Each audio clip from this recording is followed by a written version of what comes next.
49 అంటే సంతానం, 49 అంటే సంతోషం. 49 ఆంధ్రప్రదేశ్, తెలంగాణ.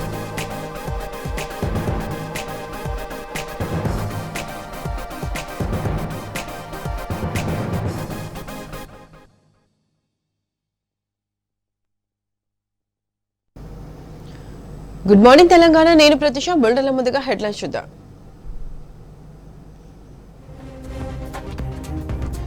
బట్టలు ఉతకడం, కటింగ్ చేయడంలో అగ్నివీరుల ట్రైనింగ్. కేంద్ర మంత్రి కిషన్ రెడ్డి వ్యాఖ్యలపై దుమారం. తెలంగాణ అభివృద్ధి టీఆర్ఎస్ తపన. కేసీఆర్ మార్కు పాలన దేశంలోనే లేదన్న మంత్రి కేటీఆర్. గ్రేటర్ హైదరాబాద్ లో పట్టణ ప్రగతి గ్రాండ్ సక్సెస్. 1,11,000 టన్నుల చెత్త తొలగింపు. శ్రీలంక బాటలో పాకిస్తాన్, చైనా రుణ ఉచ్చులో చిక్కుకొని విలవిల.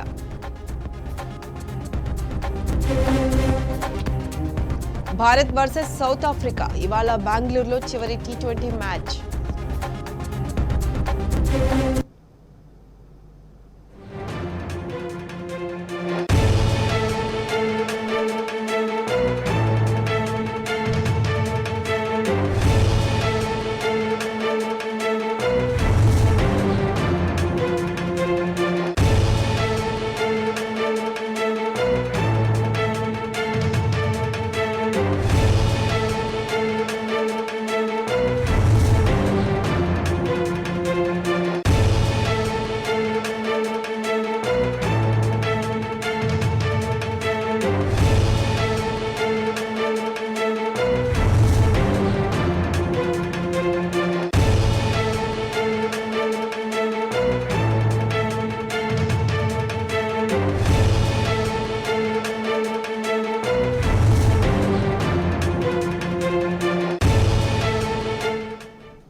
అగ్నిపథ్ ను సమర్థించుకుంటున్న బీజేపీ నేతల తీరు తుగ్లక్లను తలపిస్తుంది. ఈ పథకాన్ని సమర్థించుకునే క్రమంలో తమలోని అజ్ఞానాన్ని బయటపెట్టుకుంటున్నారు కాషాయ నేతలు. తలా తోకలేని దిక్కుమాలిన సమర్థనలతో కామెడీని పండిస్తున్నారు. ఓవైపు దేశ రక్షణ కోసం ఆర్మీలోకి వస్తామని యువత ముందుకు వస్తుంటే, తాము మాత్రం అగ్నిపథ్ ద్వారా డ్రైవింగ్, బట్టలు ఉతకడం నేర్పిస్తామని ప్రకటించారు కేంద్ర మంత్రి కిషన్ రెడ్డి. దీంతో ఈ వ్యాఖ్యలపై ఆర్మీ ఉద్యోగార్థులు తీవ్ర ఆగ్రహం వ్యక్తం చేశారు.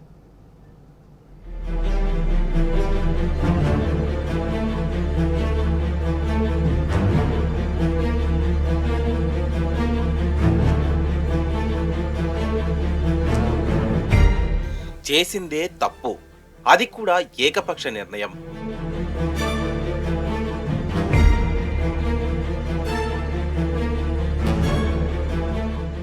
దేశ రక్షణ విషయం అన్న కనీస స్పృహ లేకుండా అడ్డగోలు నిర్ణయం.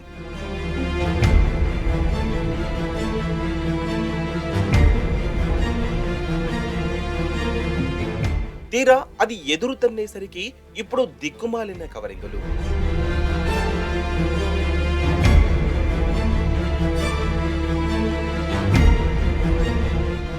అగ్నిపథ్ విషయంలో బీజేపీ పడుతున్న తిప్పలు ఇవే. అగ్నిపథ్ స్కీమ్ ప్రకటించిన కేంద్రం ఓహో మనమేదో ఇరగదీశాం, ఇక దెబ్బకు యువతంతా జై మోదీ, జై బీజేపీ అంటూ పూనకంతో ఊగిపోతుంది అనుకున్నట్లున్నారు. 15 ఏండ్లకే ఉద్యోగం, ఏడాది ట్రైనింగ్, 4 ఏళ్లు ఉద్యోగం అంటే అబ్బో బ్రహ్మాండం అంటూ అందరూ ఎగిరి గంతేస్తారనుకున్నారేమో. ఘనంగా ప్రకటించి వారి జబ్బలు వారే చరిచేసుకున్నారు. తీరా అందులో లొసుగులు బయటపడి దేశంలోని యువకులంతా ఎదురు తిరిగేసరికి దిమ్మ తిరిగిపోయింది కమల నేతలకు. ఒకరి తర్వాత ఒకరు, ఒక రాష్ట్రం తర్వాత మరొక రాష్ట్రం రావణ కష్టంలా మారేసరికి అసలు సీను అర్థమైపోయింది. అయినా కూడా మొండిగా ఉన్నట్లు నటించారు. ఆ తర్వాత లేదు కొన్ని మార్పులు చేసి మరింత మెరుగ్గా మారుస్తామని మెల్లగా స్వరం మార్చారు. అక్కడికి సెట్ కాకపోయేసరికి వెంటనే రిజర్వేషన్లు కూడా అమలు చేస్తామంటూ కొత్త ట్యూన్ వాయించడం స్టార్ట్ చేశారు. రైతు చట్టాల విషయంలో నాంచినట్లు అగ్నిపథ్ విషయంలోనూ బేరాలు స్టార్ట్ చేసి సాగదీత మొదలు పెట్టారు.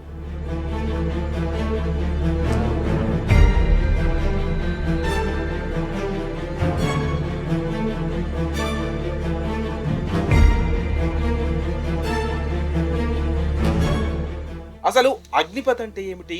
ఇదేం పిచ్చి ప్రశ్న. అగ్నిపథ్ అంటే దేశ రక్షణ కోసం సైన్యంలోకి యువకులను రిక్రూట్ చేసుకునే స్కీమ్ కదా అంటారా? అలా అనుకునే ప్రతి ఒక్కరూ కమలం వరదలో కాలేసినట్లే. అగ్నిపథ్ అంటే అగ్నివీరులకు నేర్పించే రకరకాల స్కిల్స్ అంట. అందులో తప్పేముంది? సోల్జర్స్ కు స్కిల్స్ నేర్పించి వీరులుగా తీర్చిదిద్దడం కరెక్టే కదా అంటారా? దేశ రక్షణ కోసం వెళ్లిన యువకులను మెరికల్లా తీర్చిదిద్ది శత్రువులకు చెమటలు పట్టిస్తే అంతకంటే ఇంకేం కావాలంటారా? అయితే మరి ఈ వీడియో ఒక్కసారి చూడండి. స్వయంగా కేంద్ర మంత్రి కిషన్ రెడ్డి గారు చెప్పే మాటలే వినండి ఒకసారి.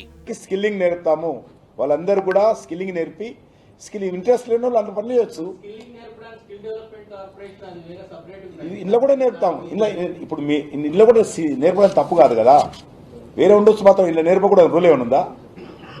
దీంట్లో రకరకాలుగా ఉంటాయండి. ఇందులో మిలిటరీలో కూడా డ్రైవర్స్ వేరే ఉంటారు, ఎలక్ట్రీషియన్స్ వేరే ఉంటారు, అందులో బట్టలు ఉతికే వాళ్ళు వేరే ఉంటారు, లేకపోతే మరి మన హెయిర్ కటింగ్ చేసే వాళ్ళు ఉంటారు. ఈ రకంగా వేల పోస్టులు ఉంటాయి.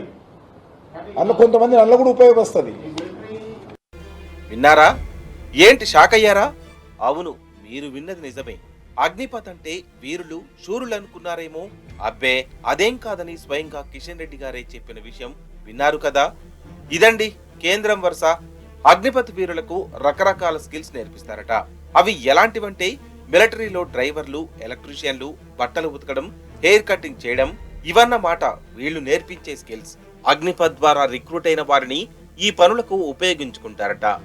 ఇదండి మన కిషన్ రెడ్డి సార్ చెప్పిన అసలు విషయం. ఇవేవో తప్పుడు పనులు లేక తక్కువ స్థాయి పనులు కాదు. కానీ ఆర్మీలో చేరాలనుకునే యువకులు ఆశించేది, వారు చేయాలనుకునేది మాత్రం ఖచ్చితంగా ఇది కాదు. దేశ రక్షణలో తాము భాగస్వామ్యం కావాలని కోరుకుంటున్నారు. మన దేశంపైకి వచ్చే శత్రువులను మట్టి కరిపించి అవసరమైతే ఈ మట్టి కోసం ప్రాణ త్యాగాలను సిద్ధమయ్యేంత దేశభక్తిని గుండెల నిండా నింపుకున్నారు యువత. అదిగో అలాంటి అవకాశం కోసమే ఏళ్ల తరబడి నిరీక్షిస్తున్నారు. వారి ఆశ, వారి శ్వాస అంతా మిలిటరీనే, దేశ రక్షణే. గత 3-4 ఏళ్లుగా ఇంకో ఉద్యోగానికి ప్రయత్నించకుండా ఆర్మీ జాబ్ కోసమే శిక్షణ పొందుతున్నారు. ఫిట్నెస్ టెస్టులో, ఫిజికల్ టెస్టులో పాస్ అయి రాత పరీక్ష కోసం వెయిట్ చేస్తున్నారు. కేంద్రం డేట్లు ప్రకటించిన ప్రతిసారి శ్రద్ధగా చదువుతూ ఇదిగో ఎగ్జామ్ పెట్టేస్తారు, అదిగో ఎగ్జామ్ పెట్టేస్తారని వెయిట్ చేస్తుంటే వారి ఆశలపై నీళ్లు చల్లింది కేంద్రం. ఇప్పుడు స్కిల్స్ అంటూ డ్రైవర్, ఎలక్ట్రీషియన్, బట్టలు ఉతకడం, హెయిర్ కటింగ్ నేర్పుతామని కేంద్రం చెప్పడాన్ని ఎలా అర్థం చేసుకోవాలి? కేంద్రం ఎంత మూర్ఖత్వంగా అగ్నిపథ్ స్కీమ్ తీసుకొచ్చిందో ఇంతకంటే సాక్ష్యం ఏం కావాలి? ఏ దేశానికైనా యువతే భవిష్యత్ వనరు. అలాంటి వారి విషయంలో ఇంత బాధ్యతారాహిత్యంతో కేంద్ర సర్కారే వ్యవహరిస్తే అంతకంటే దుర్మార్గమేముంటుంది? అగ్నిపథ్లో చేరాలనుకునే వారి ఏజ్ లిమిట్ 17 ఏళ్ల నుంచి 23 ఏళ్లు. ప్రతి యువకుడి జీవితంలో ఈ కాలం ఎంతో విలువైనది. ఏదన్నా సాధించాలన్నా, దేశం పేరు నిలబెట్టాలన్నా ఈ కాలమే కీలకమైనది. ఇలాంటి విలువైన యూత్ ఫోర్స్ పీరియడ్ ను డ్రైవర్, ఎలక్ట్రీషియన్, బట్టలు ఉతకడం, హెయిర్ కటింగ్ నేర్చుకోవడానికి వెచ్చించాలా? మళ్ళీ దీనికి అగ్నిపథ్ అంటూ స్కీమ్ ఒకటా? దీనికోసమా ఆర్మీలో చేరాలి? बचपन से सर आर्मी का ही तैयारी कर रहे हैं, फिर 3 साल एनसीसी करके एनसीसी सर्टिफिकेट होल्डर है और उसमें सर वो रिटर्न के लिए माफ कर दिया जाता है. आप बोला जा रहा है क्या कि मतलब एग्जाम ही कैंसिल है सर? हम लोग क्या होगा? हम लोग क्या होगा सर? ఇది మోదీ సర్కారు వ్యవహారం. యదా మోదీ తదా కాషాయ లీడర్ అన్నట్టు తయారయ్యారు. ఒకరికి మించి మరొకరు తమ అజ్ఞానాన్ని చాటుకుంటున్నారు.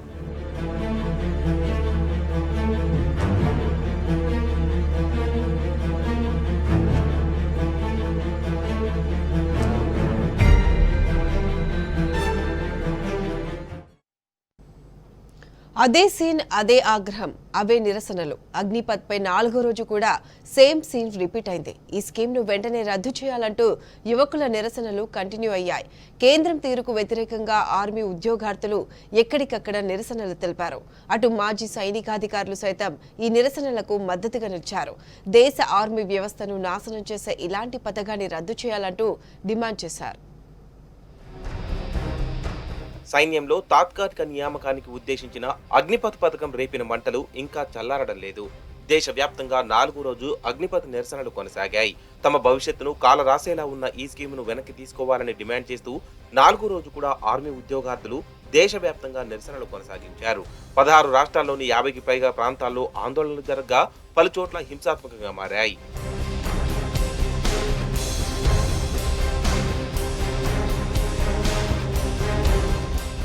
అగ్నిపథ్ స్కీమ్ ను రద్దు చేయాలంటూ బీహార్లో నిర్వహించిన బంద్ హింసాత్మకంగా మారింది. దుకాణాలను మూసివేయిస్తున్న వారిని పోలీసులు అడ్డుకోవడంతో నిరసనకారులు రాళ్లు రువ్వారు. దీంతో పోలీసులు రబ్బర్ బుల్లెట్లు, బాష్పవాయు గోళాలను ప్రయోగించి ఆందోళనకారులను చెదరగొట్టారు. అటు పాట్నాలోని తారెగ్నా రైల్వే స్టేషన్ను నిరసనకారులు నిప్పిపెట్టారు. ఇక పంజాబ్, హర్యానా రాష్ట్రాల్లోనూ నిరసనలు కొనసాగాయి. మహేందర్గఢ్ రైల్వే స్టేషన్ బయట పార్క్ చేసిన పలు వాహనాలకు యువకులు నిప్పు పెట్టారు. లుధియానా రైల్వే స్టేషన్లోకి దూసుకెళ్లిన 50 మందికి పైగా ఆందోళనకారులు అక్కడ సామాగ్రిని ధ్వంసం చేశారు. కొందరు వ్యక్తులు సోనీపట్లో హైవేను దిగ్బంధించడంతో భారీగా ట్రాఫిక్ నిలిచిపోయింది. పశ్చిమ బెంగాల్ రాజధాని కోల్కతాలోనూ కొందరు యువకులు ఆందోళనలు చేసేందుకు యత్నించారు. హజరా ప్రాంతంలోని రహదారిని దిగ్బంధించడానికి ప్రయత్నించిన ఏఐడిఎస్, ఏఐడివైఓ ప్రతినిధులను పోలీసులు అరెస్టు చేశారు.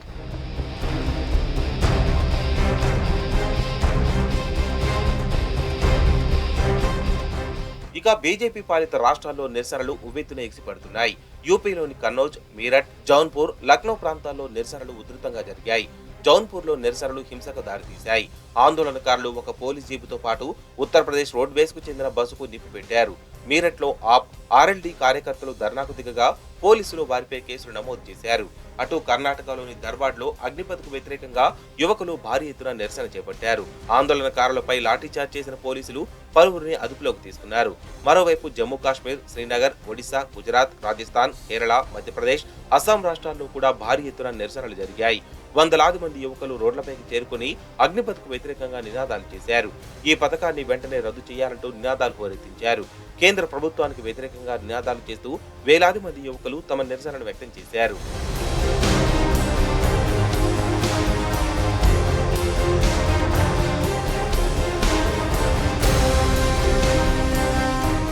ఆర్మీ ఉద్యోగార్థుల ఆందోళన సెగ ఏపీని కూడా తాకింది. నిరసనల ఎఫెక్ట్ తో విశాఖ రైల్వే స్టేషన్ ను అధికారులు దాదాపు 12 గంటల పాటు మూసివేశారు. విజయవాడ నుంచి విశాఖ వైపు వెళ్లే రైళ్లన్నింటినీ దువ్వాడ వద్ద, హౌరా నుంచి వచ్చే రైళ్లను కొత్త వలస వద్ద నిలిపివేశారు. ఇక అగ్నిపథ్ స్కీమ్ ను నిరసిస్తూ ఆందోళనలు చేస్తున్న ఆర్మీ ఉద్యోగార్థులకు సంఘీభావంగా ఢిల్లీలోని జంతర్ మంతర్ వద్ద ఇవాళ కాంగ్రెస్ సత్యాగ్రహ దీక్ష చేపట్టనున్నట్టు ప్రకటించింది. ఆ పార్టీ ఎంపీలు, ఇతర ముఖ్య నాయకులు ఈ దీక్షలో పాల్గొననున్నారు.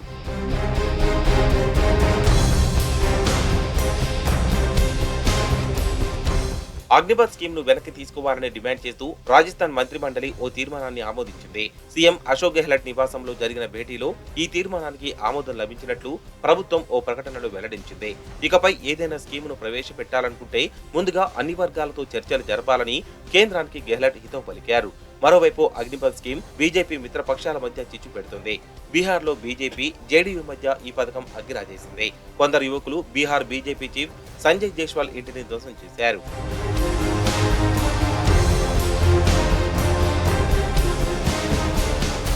అగ్నిపథ్ పథకంపై సర్వత్రా విమర్శలు రావడంతో కేంద్రం దిద్దుబాటు చర్యలకు ఉపక్రమించింది. చేతులు కాలాక ఆకులు పట్టుకునేందుకు కేంద్రం యత్నిస్తోంది. ఈ స్కీమ్లో ఒక్కో సవరణను ప్రకటిస్తున్న కేంద్రం తాజాగా అగ్నివీరులకు రక్షణ ఉద్యోగాల్లో 10% రిజర్వేషన్లు కల్పిస్తామంటూ ప్రకటించింది. అంతేకాకుండా ఇతర అభ్యర్థులతో పోలిస్తే 3 ఏళ్ల వయో సడలింపు కూడా ఉంటుందని వెల్లడించింది.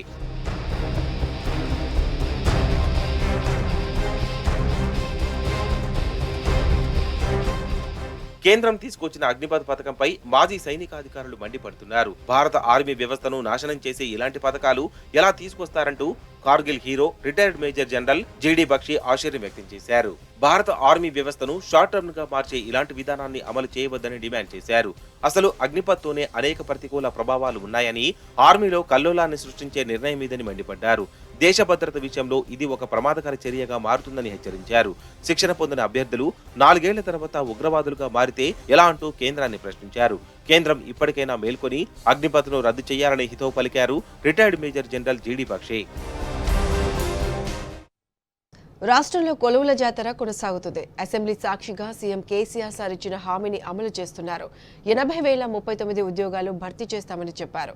ఈ మేరకు ఇప్పటికీ ఆర్థిక శాఖ 45,325 ఉద్యోగాలకు అనుమతి ఇచ్చింది. 20,473 ఉద్యోగాలకు నోటిఫికేషన్ జారీ చేశారు. మిగిలిన ఉద్యోగాలను భర్తీ చేయడానికి కసరత్తు జరుగుతుంది. తాజాగా టీఎస్ఎన్ పీడీసీఎల్లో 82 అసిస్టెంట్ ఇంజనీర్ పోస్టులకు నోటిఫికేషన్ విడుదలైంది. రాష్ట్ర ప్రభుత్వం నిరుద్యోగులకు మరో తీపి కబురు చెప్పింది. టీఎస్ ఎన్పీడీసీఎల్లో 82 అసిస్టెంట్ ఇంజనీర్ పోస్టులకు నోటిఫికేషన్ విడుదలైంది. దరఖాస్తులను ఈ నెల 27 నుంచి జూలై 11 వరకు స్వీకరించనున్నారు. ఆగస్టు 14న ఉదయం 10:30 నుంచి 12:30 వరకు రాత పరీక్ష నిర్వహించనున్నారు. ఈ పోస్టులకు 18 ఏళ్ల నుంచి 44 ఏళ్ల వయసు కలిగిన ఎలక్ట్రికల్ ఇంజనీరింగ్ లేదా ఎలక్ట్రికల్ అండ్ ఎలక్ట్రానిక్స్ ఇంజనీరింగ్ లో బీటెక్ పూర్తి చేసిన అభ్యర్థులు అర్హులు. ఎస్సీ, ఎస్టీ, బీసీ అభ్యర్థులకు మరో 5 ఏళ్లు, దివ్యాంగులకు మరో 10 ఏళ్లు గరిష్ట వయోపరిమితిని మించి మినహాయింపు ఇచ్చారు. సీఎం కేసీఆర్ సార్ నిరుద్యోగులకు ఇచ్చిన హామీలను ఒక్కొక్కటిగా అమలు చేస్తున్నారు. రాష్ట్రంలో 80,039 ఉద్యోగాలను భర్తీ చేస్తామని కేసీఆర్ సార్ అసెంబ్లీలో ప్రకటించారు. ఈ నేపథ్యంలో ఆర్థిక శాఖ ఇప్పటికే 45,325 ఉద్యోగాల భర్తీకి అనుమతులు మంజూరు చేసింది. తాజా నోటిఫికేషన్ తో కలుపుకొని ఇప్పటి వరకు 20,473 ఉద్యోగాలకు నోటిఫికేషన్లు జారీ అయ్యాయి. మిగిలిన ఉద్యోగాల నోటిఫికేషన్లు కూడా కసరత్తు జరుగుతోంది. అటు వరుస నోటిఫికేషన్లతో నిరుద్యోగులు బిజీగా ఉన్నారు. ఆయా శాఖల నుంచి వస్తున్న నోటిఫికేషన్లను దృష్టిలో ఉంచుకొని నిరుద్యోగులు కసరత్తు మొదలు పెట్టారు. ఉద్యోగాలను సంపాదించేందుకు విస్తృత ప్రయత్నం చేస్తున్నారు. ప్రభుత్వం ఏర్పాటు చేసిన ఉచిత శిక్షణ తరగతులను సద్వినియోగం చేసుకుంటున్నారు. నియోజకవర్గంలోని ఎమ్మెల్యేలు నిరుద్యోగులకు భోజనం, వసతితో కూడిన ఉచిత శిక్షణను ఏర్పాటు చేశారు.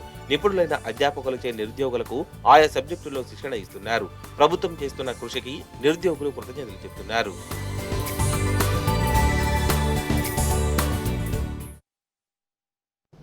బాసర ట్రిపుల్ ఐటీ విద్యార్థులు ఆందోళన విరమించారు. ఈ మేరకు మంత్రి ఇంద్రకరణ్ రెడ్డి విద్యార్థులతో జరిపిన చర్చలు సఫలమయ్యాయి. విద్యార్థుల సమస్యలను సీఎం కేసీఆర్ దృష్టికి తీసుకెళ్లి పరిష్కరిస్తామని మంత్రి హామీ ఇచ్చారు. దీంతో సోమవారం నుంచి తరగతులకు హాజరవుతామని విద్యార్థులు తెలిపారు.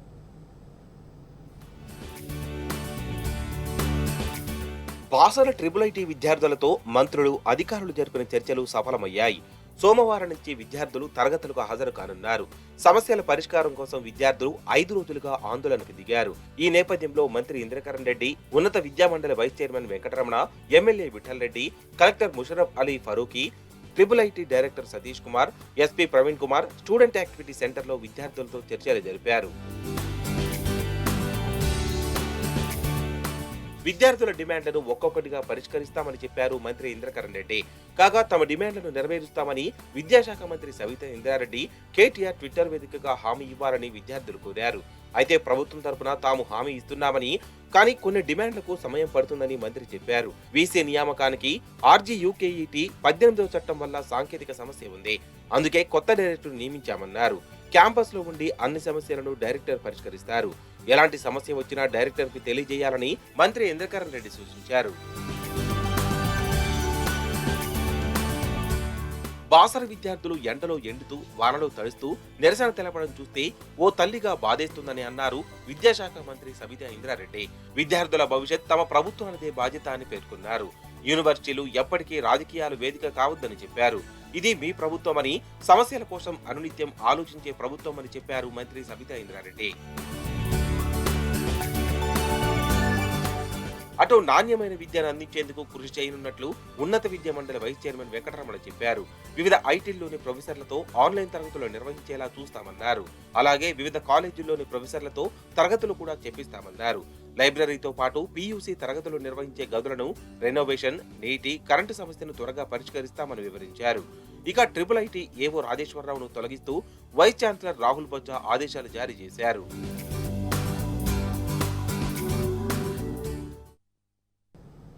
ప్రభుత్వం ప్రతిష్టాత్మకంగా ప్రారంభించిన 5వ విడత పల్లె 4వ విడత పట్టణ ప్రగతి కార్యక్రమం విజయవంతమైంది.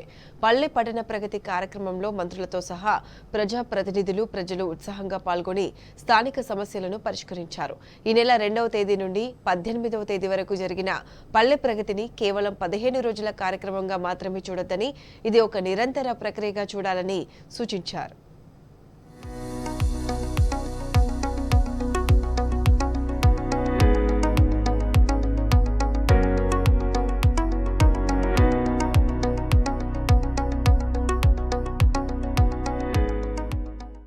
రాష్ట్ర వ్యాప్తంగా పల్లె పట్టణ ప్రగతి కార్యక్రమానికి అద్భుత స్పందన వచ్చింది. జూన్ 2వ తేదీ నుండి 18వ తేదీ వరకు జరిగిన 5వ విడత పల్లె 4వ విడత పట్టణ ప్రగతి కార్యక్రమంలో మంత్రులతో సహా ప్రజా ప్రతినిధులు ప్రజలు ఉత్సాహంగా పాల్గొని స్థానిక సమస్యలను పరిష్కరించారు. రాష్ట్రంలో 12,769 గ్రామ పంచాయతీలలో నిర్వహించిన పల్లె ప్రగతి కార్యక్రమంలో గ్రామాల ప్రజలు రాజకీయాలకు అతీతంగా కార్యక్రమాన్ని విజయవంతం చేశారు.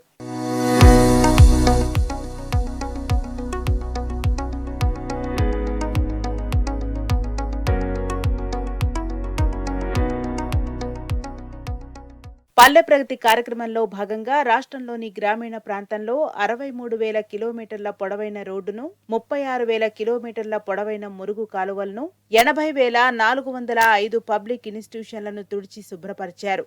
19,349 లోతట్టు ప్రాంతాలను, 1,098 పనికిరాని బోరుబావులను, 1,902 నిరుపయోగంగా ఉన్న బావులను పూడ్చివేశారు. దీనికి తోడుగా 20,296 వ్యక్తిగత మ్యాజిక్ సోక్ పిట్స్, 3,905 సామాజిక సోక్ పిట్స్ ను నిర్మించారు. అంతేకాకుండా 1,306 వైకుంఠ ధామాలకు విద్యుత్ సౌకర్యాన్ని, 1,002 వైకుంఠ ధామాలకు మరుగుదొడ్ల సౌకర్యాన్ని కల్పించారు. 10,946 కిలోమీటర్ల రోడ్డును అవెన్యూ ప్లాంటేషన్ కొరకు గుర్తించారు. 17,710 విద్యుత్ స్తంభాలకు 3వ వైరును, 1,206 విద్యుత్ మీటర్లు సమకూర్చారు. 5వ విడత పల్లె ప్రగతి కార్యక్రమాల్లో భాగంగా 6,51,000 మంది శ్రమదానం ద్వారా వివిధ అభివృద్ధి కార్యక్రమాల్లో భాగస్వాములయ్యారు.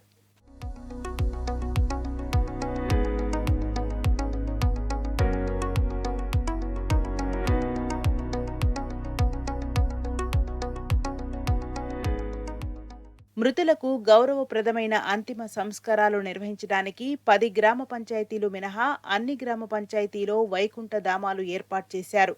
నిర్మాణ చివరి దశలో ఉన్న మిగతా 10 వైకుంఠ ధామాల నిర్మాణం త్వరలోనే పూర్తి చేయడానికి చర్యలు తీసుకున్నారు. రాష్ట్రంలోని 545 గ్రామీణ మండలాల్లో మండలానికి చొప్పున 5 నుండి 10 ఎకరాల్లో 2,725 బృహత్ పల్లె ప్రగతి వనాలను ఏర్పాటు చేయాలని లక్ష్యంగా నిర్ణయించగా ఇప్పటికే 594 బృహత్ పల్లె ప్రకృతి వనాలు ఏర్పాటు చేశారు.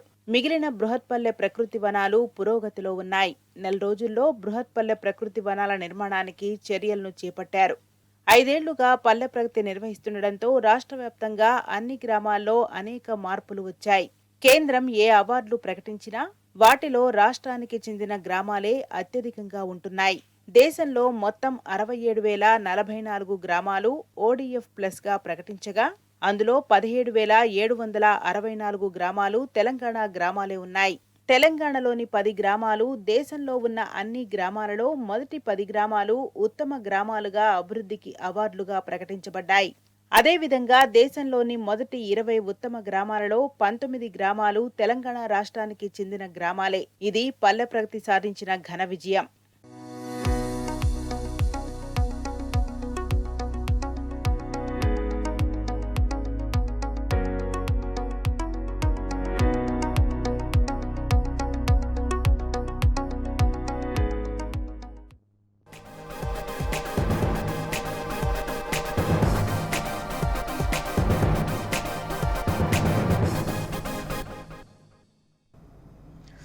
Welcome back. కేంద్రంలోని బీజేపీ తన అనాలోచిత నిర్ణయాలతో దేశాన్ని రావణ కాష్టంగా మార్చిందని మంత్రి కేటీఆర్ మండిపడ్డారు. కులపిచ్చోడు మతపిచ్చోడు మనకొద్దని, మనకు కావాల్సింది అభివృద్ధి సంక్షేమం అని గుర్తు చేశారు. టీఆర్ఎస్ ప్రభుత్వం అభివృద్ధి సంక్షేమమే లక్ష్యంగా పనిచేస్తుందని మంత్రి కేటీఆర్ స్పష్టం చేశారు. కొల్లాపూర్ నియోజకవర్గంలో 170 కోట్ల రూపాయలతో పలు అభివృద్ధి పనులకు ఎమ్మెల్యే బీరం హర్షవర్ధన్ రెడ్డితో కలిసి మంత్రి కేటీఆర్ శంకుస్థాపనలు ప్రారంభోత్సవాలు చేశారు.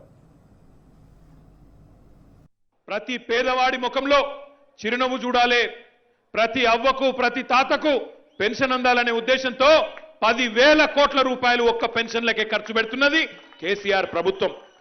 జూలై ఆగస్టు మాసం నుంచి అందజేసే బాధ్యత కూడా మాదే. ఊరూరికి వస్తాం, ప్రతి కాలనీకి వస్తాం.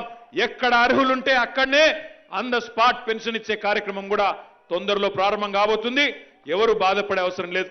రేషన్ కార్డులు లేని వాళ్ళు ఎవరైనా ఉంటే వాళ్ళకు కూడా తొందరలోనే పెన్షన్లు ఇచ్చే బాధ్యత కూడా మన ప్రభుత్వాందే, మన నాయకుడు కేసీఆర్ గారిదే. అది కూడా చేసి మీ ఇంటి గడప దగ్గరికే వచ్చి అందించే బాధ్యత మాది. భారతదేశంలో ఎక్కడా లేని విధంగా 973 గురుకుల పాఠశాలలు పెట్టి ఒక్కో పిల్ల మీద ఒక్కో పిల్లోడి మీద 1,25,000 రూపాయలు ఖర్చు పెట్టి వాళ్ళ బట్టలు, పుస్తకాలు, బూట్లు, బ్యాగులు, దుప్పట్లు, దిండు మొత్తం ప్రభుత్వమే ఖర్చు పెట్టి సంవత్సరానికి 5 లక్షల మంది పిల్లలకి గురుకుల పాఠశాలల ద్వారా విద్యను అందిస్తున్నది కేసీఆర్ ప్రభుత్వం కాదా? ఎక్కడన్నా భారతదేశంలో ఇట్లాంటి సంస్కారవంతమైన ప్రభుత్వం ఉన్నదా? ఆలోచించమని చెప్పి నేను కోరుతా ఉన్నా. కానీ దేశంలో ఎక్కడా కూడా కేసీఆర్ మార్కు పాలన లేదు.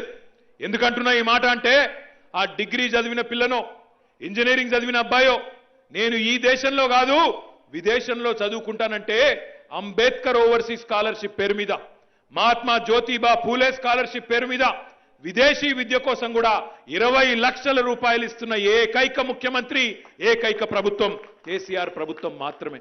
అందిపుచ్చుకునే తెలివి, అందిపుచ్చుకునే ఆలోచన, అందిపుచ్చుకునే టాలెంట్ ఎక్కడ ఏ పిల్లోడికి కొల్లాపూర్లో ఉన్నా, వనపర్తిలో ఉన్నా, ఎక్కడ ఉన్నా వారికి ఇచ్చే బాధ్యత ఈ ప్రభుత్వానికి. కళ్యాణ లక్ష్మి పథకం కింద, షాదీ ముబారక్ పథకం కింద 1,116 రూపాయలు ఒక మేనమామ ఇచ్చినట్టు మీ చేతిలో పెడుతున్న ఏకైక ముఖ్యమంత్రి భారతదేశంలో కేసీఆర్ గారు మాత్రమే. నేను సర్కారు దవాఖానకే పోతా, అక్కడ కాన్పైతేనే మా మేనమామ కేసీఆర్ గారిచ్చే కేసీఆర్ కిట్టు వస్తుంది. ఆడబిడ్డ పుడితే 13,000 రూపాయలు, మగబిడ్డ పుడితే 12,000 రూపాయలు అని చెప్పి మా ఆడబిడ్డలందరూ బ్రహ్మాండంగా ప్రభుత్వ ఆసుపత్రులకే పోతా ఉన్నారు. 75 ఏళ్లలో చాలా మంది ప్రధానమంత్రులు, చాలా మంది ముఖ్యమంత్రులు కూడా పనిచేసినారు. కానీ ఎన్నడన్నా ఏ నాయకుడైనా, ఏ ప్రధానమంత్రి అయినా, ఏ ముఖ్యమంత్రి అయినా కేసీఆర్ గారు ఆలోచించిన విధంగా రైతుకే పెట్టుబడి ఇయ్యాలా, రైతు దగ్గర డబ్బులు తీసుకోవడం కాదు, రైతుకే పెట్టుబడి ఇయ్యాలని ఆలోచించి రైతు బంధు లాంటి విప్లవాత్మకమైన పథకం తెచ్చిన నాయకుడు భారతదేశంలో ఎవరైనా ఉన్నారా? ఒకే ఒక్క నాయకుడు కేసీఆర్. ఆ నాయకుడు తీసుకొచ్చిన రైతు బంధు కార్యక్రమం వల్ల ఇప్పటికే మీ ఖాతాల్లో వ్యవసాయ శాఖ ద్వారా 50,000 కోట్ల పైచిలకు రూపాయలు వచ్చినాయా లేవా మా 63 లక్షల మంది రైతన్నలకి తెలంగాణలో? ఆలోచించమని చెప్పి నేను కోరుతా ఉన్నా. రైతు బీమా అనే కార్యక్రమాన్ని తీసుకొచ్చి ఆ రైతు బీమా కార్యక్రమం ద్వారా రాష్ట్రంలో ఉండే 40 లక్షల రైతు కుటుంబాలకి ఆ రైతు ఏ కారణం చేత చచ్చిపోయినా మీరు ఒక్క పైసా కట్టే అవసరం లేకుండా 5 లక్షల వరకు జీవిత బీమా LIC ద్వారా చేయించి బ్రహ్మాండంగా వారం రోజుల్లోనే మీకు 5 లక్షల ప్రమాద బీమా, జీవిత బీమా ఇస్తున్నది, రైతు బీమా ఇస్తున్నది కేసీఆర్ ప్రభుత్వం కాదా? అభివృద్ధే కులంగా, సంక్షేమమే మతంగా, జనహితమే అభిమతంగా ముందుకు పోతా ఉన్నాం. 8 ఏళ్లలో ఎవరితోనే అనవసర పంచాయతీలు పెట్టుకోలేదు. ఆంధ్రాతో పెట్టుకోలేదు, మహారాష్ట్రతో పెట్టుకోలేదు, ఎవరితోనా అనవసర తగువులు పెట్టుకోలేదు, లేనిపోని పిచ్చి పిచ్చి మాటలు మాట్లాడలేదు. పని చేసుకుంటూ పోతా ఉన్నాం. ఆ కాంగ్రెస్ పార్టీ అధినాయకుడు రాహుల్ గాంధీ గారు మన వరంగల్కి వచ్చినారు. వచ్చి ఆయన ఏమంటాడు? మాకు ఒక్క ఛాన్స్ ఇవ్వండి, రైతుల బతుకులు మార్చేస్తా, తెలంగాణ రూపురేఖలు మార్చేస్తా అంటాడు. ఒక్క ఛాన్స్ ఇవ్వండి, ఒక్కటే ఒక్క ఛాన్స్ ఇవ్వండి అంటున్నాడు రాహుల్ గాంధీ. 50 ఏళ్ల పాటు ఈ దేశం మీద, రాష్ట్రం మీద అధికారం వారికే కట్టబెట్టినాం. కాంగ్రెస్ పార్టీ ఈరోజు కాలం చెల్లిన మందు లాంటిది. అయిపోయింది, టైం అయిపోయింది. భూమి పుట్టినప్పుడు పుట్టింది ఆ పార్టీ. ఇవాళ ఎక్కడా కూడా వాళ్ళకి చరిత్ర తప్ప భవిష్యత్తు లేదు. వాళ్ళ చరిత్ర మాత్రమే మిగిలింది, భవిష్యత్తు సున్నా. భవిష్యత్తులో ఏ ఎన్నికల్లో కూడా కాంగ్రెస్ పార్టీ గెలిచే పరిస్థితి లేదు. మీరు చూస్తా ఉన్నారు దేశవ్యాప్తంగా ఎక్కడ ఏ ఎలక్షన్ వచ్చినా కాంగ్రెస్ డిపాజిట్లు గల్లంతూ, ఎక్కడికక్కడ పరాభవాలు. ఈరోజు వాళ్ళ అధినాయకుడు రాహుల్ గాంధీ గారిని గుంజుకొని తీసుకొని పోయి 3 రోజులు అక్కడ ఈడీలో ఎంక్వైరీలు చేసినా అడిగేవాడు లేడు. ఇక్కడ క్షేత్రంలో కనీసం సడి సప్పుడు కూడా లేదు. అట్లాంటి దౌర్భాగ్య పరిస్థితిలో ఉన్న కాంగ్రెస్ పార్టీ, సావడానికి సిద్ధంగా ఉన్న కాంగ్రెస్ పార్టీ, పాడ మీద ఉన్న పినుగు లాంటి కాంగ్రెస్ పార్టీ తెలంగాణను ఉద్ధరిస్తుంది అంటే ఎట్లా నమ్మాలా, ఎందుకు నమ్మాలా? గతానుభవాలు లేవా? దయచేసి మీరు ఆలోచించాలని చెప్పి నేను కోరుతా ఉన్నా. ఇక ఇంకో పార్టీ ఉన్నది, వాళ్ళ గురించి ఎంత తక్కువ చెప్పుకుంటే అంత మంచిది. దేశాన్ని రావణ కాష్టంగా మార్చినారు. అనాలోచిత విధానాలతో, అస్తవ్యస్తమైన ఆలోచనలతో, ఈ దేశం పట్ల అవగాహన లేకుండా, దేశంలోని వాస్తవిక పరిస్థితుల పట్ల అవగాహన లేకుండా దేశాన్నే రావణ కాష్టంగా మార్చింది భారతీయ జనతా పార్టీ. మాట్లాడితే విషం జల్లడం, విషం జిమ్మడం, విద్వేషపు మాటలు మాట్లాడడమే తప్ప ఆలోచనతో అర్థవంతమైన మాటలు భారతదేశాన్ని నడిపించాల్సిన తొవలో నడిపించే పరిస్థితి మాత్రం ఈరోజు భారతీయ జనతా పార్టీకి లేదు. తెల్లారు లేస్తే హిందూ ముస్లిం మాటలు, తెల్లారు లేస్తే పక్కవాడిని పగవాడిగా చూపెట్టే ప్రయత్నం, తెల్లారు లేస్తే ఒక మతాన్నే కించపరిచే విధంగా చిల్లర మాటలు మాట్లాడే ప్రయత్నం తప్ప ఒక్కటంటే ఒక్కటి అర్థవంతమైన పని చేసిండ్రా? తెలంగాణ రాకముందు, మోడీ ప్రధానమంత్రి కాకముందు ఎన్ని మాటలు అన్నాడు మోడీ గారు అన్నాడు? కేంద్ర ప్రభుత్వంలో ఉన్నది దద్దమ్మ ప్రభుత్వం, అసమర్థ ప్రభుత్వం, చాతగాని ప్రభుత్వం, కాబట్టే సిలిండర్ కొండెక్కింది, సిలిండర్ ధర కొండెక్కింది, 400 అయ్యింది, మా ఆడబిడ్డలు ఎట్లా బతుకుతారు అని గుండెలు బాదుకున్నాడు మోడీ. మరి ఇవాళ ఎంత అయింది సిలిండరు? 1050 రూపాయలు. మరి ఎవడు అసమర్థుడు, ఎవడు దద్దమ్మ, ఎవడిది చాతగానితనం ఆలోచించమని చెప్పి నేను కోరుతా ఉన్నా. ఆ కుల పిచ్చోడొద్దు, ఈ మత పిచ్చోడొద్దు. మనకు కావాల్సింది అభివృద్ధి, మనకు కావాల్సింది సంక్షేమం, మనకు కావాల్సింది మన నాయకుడు కేసీఆర్ గారి నాయకత్వంలో బీదవారికి ఇల్లు కట్టించే ప్రభుత్వం కావాలా, కొత్త రేషన్ కార్డులు ఇచ్చే ప్రభుత్వం కావాలా, రైతులను ఆదుకునే ప్రభుత్వం కావాలా.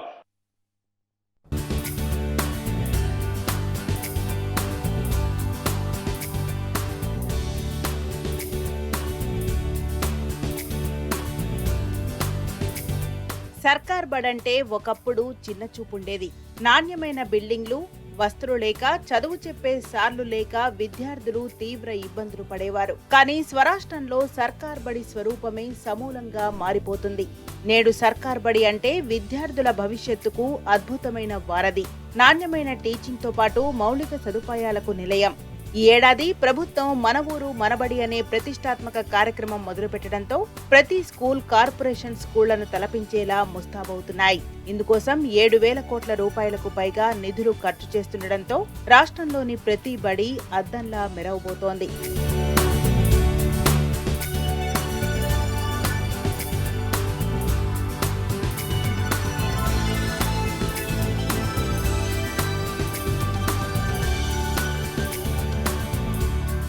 మన ఊరు మనబడి ద్వారా స్కూళ్లలో మౌలిక సదుపాయాలు మెరుగుపడుతున్నాయి.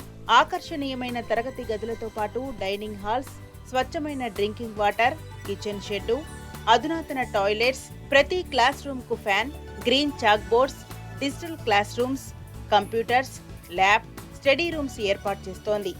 దీనితో పాటు ఉచితంగా ఇంగ్లీష్ మీడియం బుక్స్ అందించడంతో పాటు విద్యార్థులకు యూనిఫామ్ కూడా పంపిణీ చేస్తున్నారు.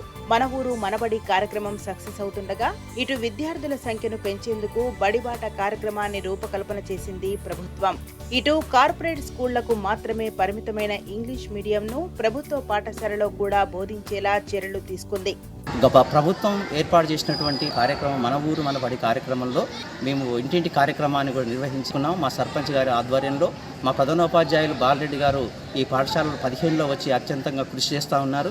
మా పాఠశాల విద్యా కమిటీ సతీష్ గారు కూడా ఎంతో తోడ్పాటునిస్తున్నారు.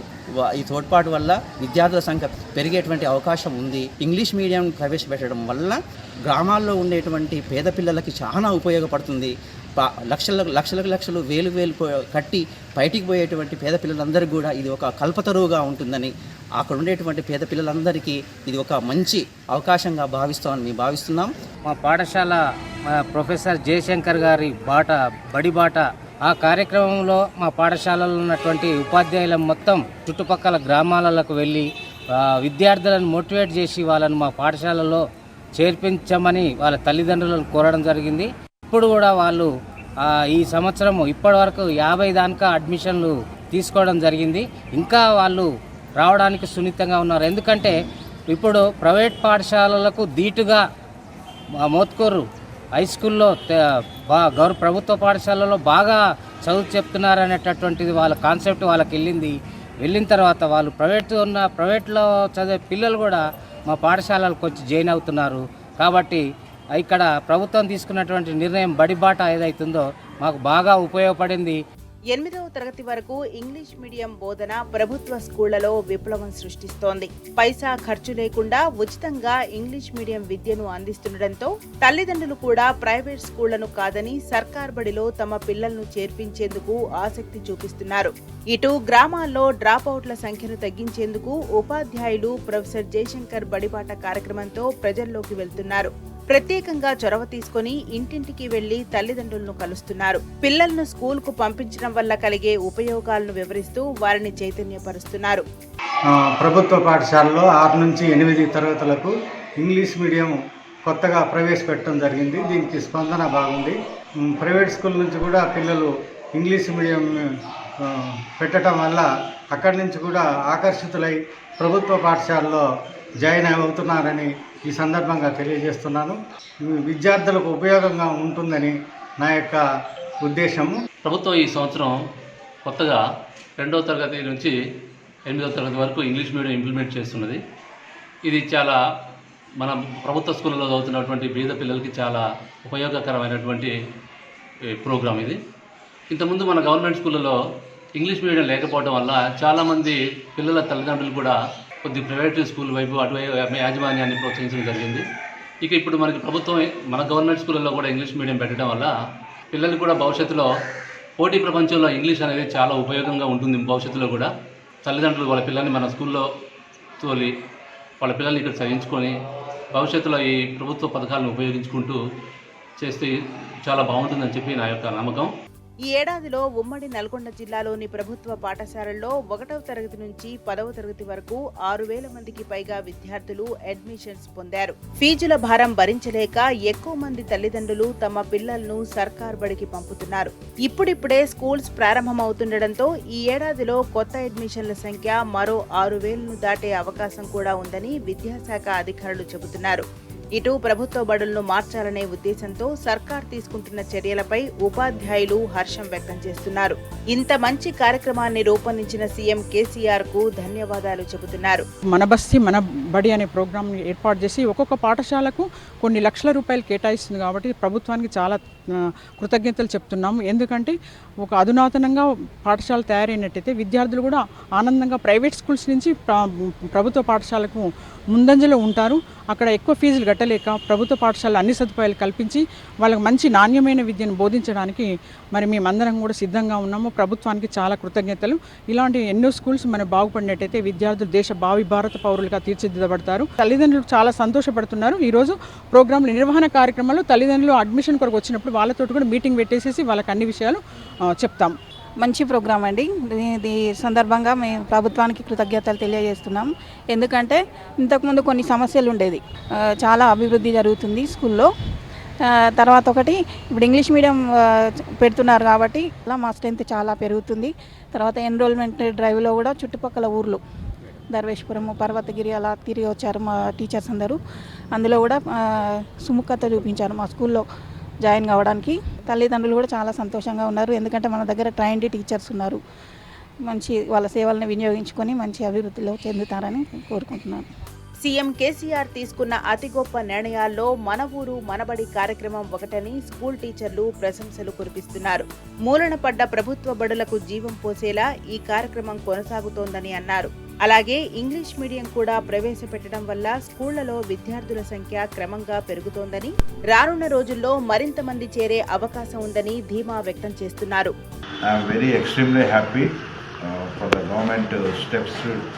particularly Mana Uru Mana Badi, and this academic year we are introducing English medium from 1 to 8 in our school.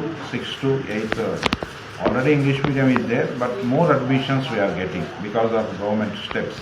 The government taken good decision for the poor people. Their dreams is to study in English medium. That is why they are expensive more than they are earning and sending to private school. I think this steps is very effective to send their children to the government school. రోజు morning campaigning ఊర్లకు తిరగడం జరుగుతుంది. మాకు మన ఊరు మన బడి programme అయితేమి, మా శ్రమ అయితేమి, మా స్ట్రెంత్ పోయిన సంవత్సరం కంటే కూడా ఎక్కువ పెంచడానికి మా వంతు ప్రయత్నం మేము చేస్తున్నాము. మాది పోయిన సంవత్సరం 290 ఉంది. దానికంటే మించి రావాలన్న ప్రయత్నం మేము చేస్తున్నాము. దాని తగ్గట్టుగానే పేరెంట్స్ యొక్క రెస్పాన్స్ కూడా చాలా ఉంది. వేలకు వేలు ఖర్చు చేసి ప్రైవేటు బడులకు పంపే బదులు ప్రభుత్వ బడులకు తమ పిల్లలను తల్లిదండ్రులు పంపితే ఉత్తమ విద్య అందుతుందని టీచర్లు చెబుతున్నారు. పైసా ఖర్చు లేకుండా నాణ్యమైన విద్య అందిస్తుంటే ప్రైవేటు బడులకు ఎందుకని ప్రశ్నిస్తున్నారు. ఫలితాలతో పాటు మౌలిక సదుపాయాల్లో కార్పొరేట్ స్కూళ్లకు ధీటుగా సర్కార్ బడులు నిలుస్తున్నాయని అంటున్నారు. తెలంగాణ ప్రభుత్వము మన ఊరు మనబడి కార్యక్రమం కింద మరి అనేక కార్యక్రమాలు చేపడుతూ ఉంది. మరి ఆ కార్యక్రమంలో భాగంగానే మరి ఇలా ఇన్ఫ్రాస్ట్రక్చర్ విషయంలో కావచ్చు, ఇతర సౌకర్యాల విషయంలో కావచ్చు అద్భుతమైనటువంటి కార్పొరేట్ పాఠశాలకి తలదన్నే విధంగా ప్రభుత్వ పాఠశాలలో ఇలా సౌకర్యాలు కల్పిస్తుంది. ముఖ్యంగా విద్యార్థులు ప్రభుత్వ పాఠశాలకు విచ్చేసి ఇక్కడ ఉన్నటువంటి సౌకర్యాలన్నింటినీ కూడా మరి ఉపయోగించుకుని ఉన్నత శిఖరాలకు ఎదిగితే మరి ప్రభుత్వ కార్యక్రమం నెరవేరినట్లు అవుతుంది. మీ పిల్లల్ని ఖచ్చితంగా ప్రభుత్వ పాఠశాలను చేర్పించండి. సంవత్సర ప్రారంభంలో బడిబాట కార్యక్రమం ఒకటి చేపట్టడం అనేది జరిగింది. అందులో నేను ఇచ్చేటువంటి సందేశం ఏంటంటే ప్రభుత్వ పాఠశాలలో ఉన్నటువంటి మెరుగైనటువంటి సౌకర్యాలు ప్రైవేట్ పాఠశాలల కంటే కూడా ఎక్కువగా ఉన్నాయి. ఎస్పెషల్లీ మన చెండూరు హై స్కూల్ కనుక తీసుకున్నట్లయితే విశాలమైనటువంటి 7 ఎకరాల ల్యాండ్తో ఉన్నటువంటి ఈ పాఠశాల గ్రౌండ్, అట్లాగే 20 తరగతి గదులతో నిర్మితమై ఉన్నటువంటిది. ఇందులో లైబ్రరీ, తర్వాత సైన్స్ ల్యాబ్, తర్వాత గేమ్స్ రూమ్, తర్వాత గేమ్స్ ఇక్కడ పీటీ లాంటి ఎక్స్పర్ట్స్ ఆటలలో ప్రావీణ్యం కలిగినటువంటి ఉపాధ్యాయుల చోటు ఉంటుంది. ప్రభుత్వ స్కూళ్లలో కూడా ఇంగ్లీష్ మీడియం మొదలు పెట్టడంతో విద్యార్థులు కూడా ప్రైవేట్ స్కూళ్లను వదిలి సర్కార్ బడికి క్యూ కడుతున్నారు. ప్రభుత్వ పాఠశాలల్లో ఇంగ్లీష్ మీడియం బోధన అద్భుతంగా ఉందని, టీచర్లు కూడా ఎంతో ఓపికగా అన్ని రకాల సందేహాలు తీరుస్తున్నారని అంటున్నారు. అంతకుముందు నేను ప్రైవేట్ స్కూల్లో చదువుకున్నాను. అప్పుడు ఫీజు తీసుకొని కూడా సరిగ్గా చెప్పలేదు. కానీ గవర్నమెంట్ స్కూల్కి వచ్చినాక అన్నీ చాలా బాగా అర్థమవుతున్నాయి. నేను వచ్చి ఇప్పటికీ 5 years, నేను ఇప్పుడు 10th. చాలా బాగా అర్థమవుతున్నాయి. అన్ని ఫ్రీ ఇస్తున్నారు, టెక్స్ట్ బుక్స్ ఇంకా అన్నీ ఫ్రీయే. ఈ స్కూల్ అంటే చాలా ఇష్టం. దీంట్లో ఇంగ్లీష్ మీడియం కూడా పెడుతురంటే ఇంకా సంతోషంగా ఉంటుంది. అందరు మంచిగా వస్తారు స్కూల్కి, అందరు బాగానే చదువుకుంటారు. ఇంకా మంచిగా ఉన్నాయి. అంతా టీచర్స్లు కూడా బాగా చెప్తారు మాకు. రాష్ట్రంలో విద్యా వ్యవస్థను సమూలంగా మారుస్తూ స్కూళ్లకు మహర్దశ తీసుకొస్తుంది ప్రభుత్వం. గ్రామీణ పేద విద్యార్థులకు కూడా మెరుగైన విద్య అందేలా చర్యలు తీసుకుంటుండడంపై ప్రజలు హర్షం వ్యక్తం చేస్తున్నారు.